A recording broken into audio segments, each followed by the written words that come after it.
One of the most important muscles in terms of walking is your soleus muscle. Your soleus muscle is one of your two calf muscles, and it's the one that works when your knees are bent. When you're walking and you're pushing forward, your knee is actually bent, so it's more your soleus muscle that's going to be important in that. So one thing that I like to do is just try to figure out ways in life that I can work in exercising important muscles without feeling like I'm having to really do anything. So if you are, at your desk or watching TV or whatever, and you're seated and you can have your feet planted flat to the floor, you can actually lean your weight forward and then start to do some calf raises. Now, for me, my MS affected side is my left side. So I can also just work on the left side, lifting up and down. And I have the weight of my upper body pushing into my left leg to try to create a little bit more resistance. Now, what you also want to do is try to get more range of motion in your ankle. So you can move your foot back. So this is probably as far as I can go to get my heel to really still be able to connect to the floor. If I put my leg further back, I just don't have the range of motion because of spasticity in the back of my leg for my heel to touch the ground. So I want to work at the place that is kind of moving to the point of my heel can almost not get to the ground, but it can still get to the ground. And then over time, you start to move your foot backwards. If you have foot drop, one hack to make walking easier is to hold something in the hand that is opposite the side of the foot drop. I think the umbrella is the perfect thing. I also find that I will hold my purse, and I don't have like a big purse, I have sort of like a small purse. I'll hold that in my right hand when I'm walking. And the reason it works is because when you're walking, you have something called reciprocal arm and leg movement, which means your opposite side arm moves forward at the same time as your opposite leg. If you're holding something in your arm, you're essentially making that arm both longer and heavier. So when it's longer and heavier, it's easier to create kind of a big swing with that arm. Plus, just having something in your arm makes it kind of nice to swing. And that arm swing actually is like a little oomph to take your leg forward. So it's a great tip to use because you a lot of times can have something with you, and also you're protected if it starts raining. So one thing that I do to keep myself from tripping around the house is I wear socks that are slippery. So for me, I don't have a lot of balance challenges. So walking with a slippery sock, because I have foot drop on the left side so my foot doesn't like to clear, allows my foot to just kind of slide on the floor, almost as if I'm like ice skating across the floor. So I take a step. If my foot doesn't entirely clear, it doesn't catch. I know some people who have different walking problems where they have more balance issues, where they don't kind of know where they are in space, really like socks that have the grippy soles, because the grippy soles kind of catch you, in which case then you don't feel like you're going to fall. For me, my foot catching makes me feel like I'm going to fall. So for foot drop, having something slippery works great. You can also take that into your shoe. They make these like little stickers that are actually designed for bowling shoes, and they're really slippery. So you can actually just stick that right on the ball of your foot so that if you're walking, the ball of your foot slides along the floor if it's like a floor, like just kind of a regular wood floor. It doesn't work outside. I found that it was a little too slippery for me to be comfortable, but I know that some people really like that trick as well. If you tend to get a lot of spasticity in your legs, one thing I recommend is that if you're just standing around and you know you're going to be walking soon, to just start doing little knee bends. My ankle is like cracking on every one of those, but just start doing little knee bends, because that little knee bend will remind your leg to bend when you start walking, especially if it likes to lock straight. And it also puts a little bit of a stretch on your ankle. If you want to keep in that sort of mode of moving and fidgeting, take your, if this is your foot drop or spasticity affected leg, you're going to take that leg back, and then you're just going to do a little rock forward where you're shifting your weight to your front leg and then bending your back knee and lifting your back heel. This is actually what happens when you take a step forward. So you're essentially, on the starting blocks, ready to take your step forward. And I find that people don't seem to care or notice too much if you're fidgeting a little bit when you talk to them. I also really especially recommend it if you are cold. A lot of times when you're cold and you have difficulty walking because of spasticity, that coldness is going to make it even harder to walk. So just kind of keeping with those little knee bends and then the little kind of mini step forward can make walking easier when you need to start up again. One of my favorite tips for walking is to just think about leading with your knees. So if you are taking a step forward, just think that your knees are the first thing going forward. It makes you have a softness to your walking, and that softness to your walking a lot of times makes walking a lot easier. I think people with MS, including myself, tend to overthink our walking, and normal people don't overthink their walking, they just do it. So if you need to think about one thing, think about soft knees. If you want to think about something else, think about making sure your shoulders get onto your back, meaning your shoulder blades are on your back and that your head is lifted. Now we look down because we're worried about falling. So if you could still look down, but you're just looking down with your eyes and you look about 10 feet ahead of you and then your shoulders are back, your knees are soft, and walking is hopefully going to be a lot easier. If you tend to get spasticity, think about what type of clothes you're wearing.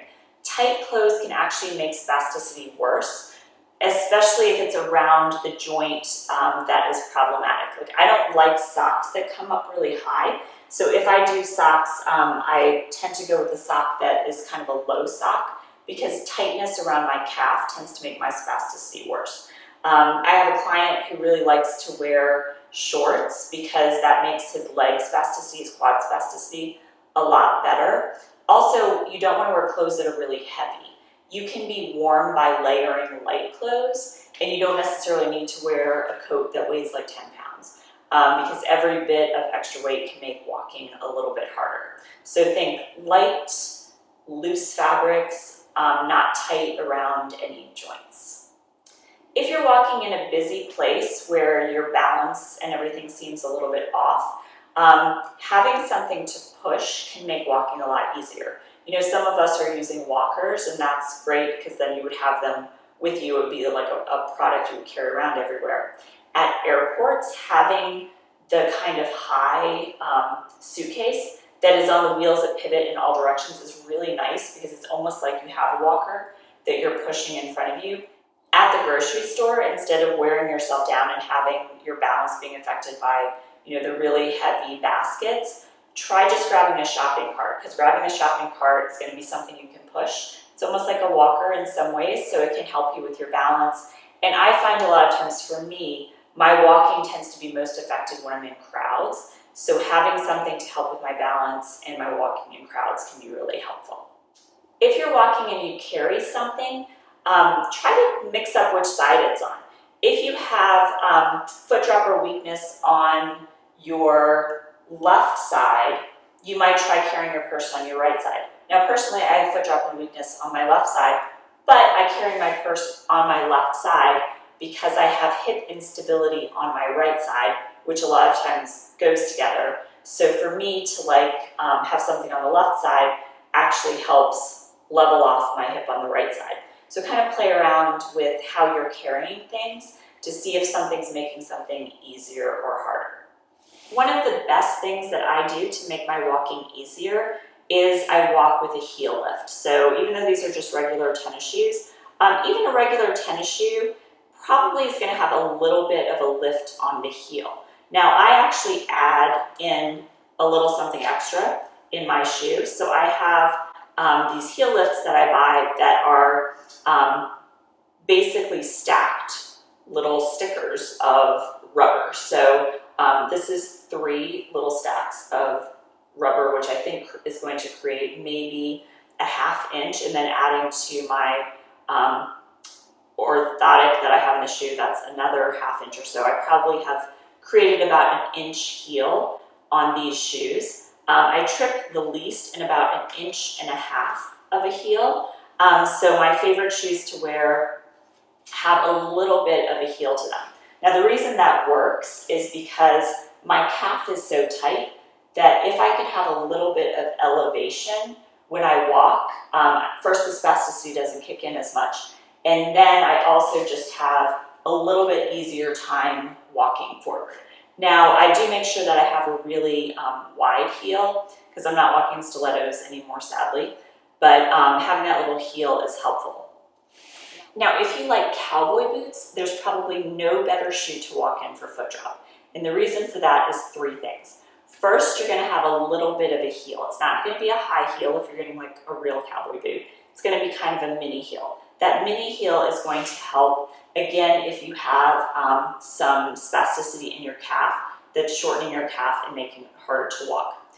The other things that are great about the cowboy boot is that the toe is lifted up. So if you're walking and you have a tendency to catch the ball of your foot, the toe part of your foot is already elevated. So you're gonna have less risk of kind of catching the front of your shoe. And the last thing is because it's a boot and it's a pretty stiff boot, it actually kind of holds your foot up. So if you think about trying to take a boot and point your foot in the boot, that's gonna be a little bit difficult. Well, all of the AFOs that are out there are designed to not let it be so easy to point your foot. So you can walk around with stylish, if you like cowboy boots, and make walking a lot easier for yourself. Today's teacher tip is how to utilize a large Theraband loop in order to help with connecting someone's body from their heel all the way up through their trunk for stabilization while walking. You'll begin by placing the loop over top of their shoulder. Make a large cross at the level of the hips, step through the Theraband. Make another cross at the level of the knee, step through again, and then make one last loop for their ankle. From here, especially for someone's weaker side or side with decreased proprioception, this helps them connect from the heel all the way up to their shoulder as they practice walking. You can also utilize a diagonal pattern that'll help connect their opposite shoulder to hip.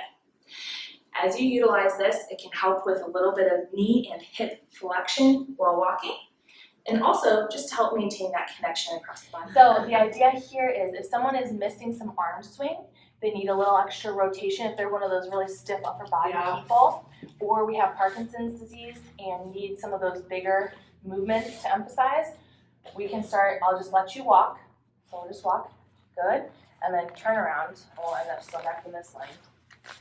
Okay, so right there, and we're walking, but then I want her to have a little bit more arm swing, so you just relax, good, and then I'm just gonna make sure that we're walking, and I'm here, or I can have her go backwards, and come back this way. That's fun. Balance-wise, I have to remember to really put my focus on my hips.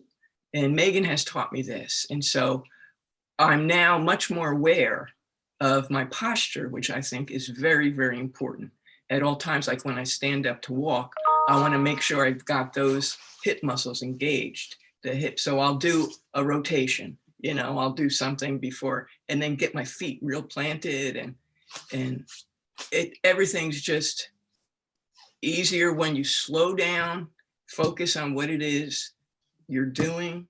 I remember when I had my first session with you and I was using shoes that were very heavy, and you're like, you'll find that doesn't work later. You were right. Anything heavy on your feet or on your body, it's that extra effort.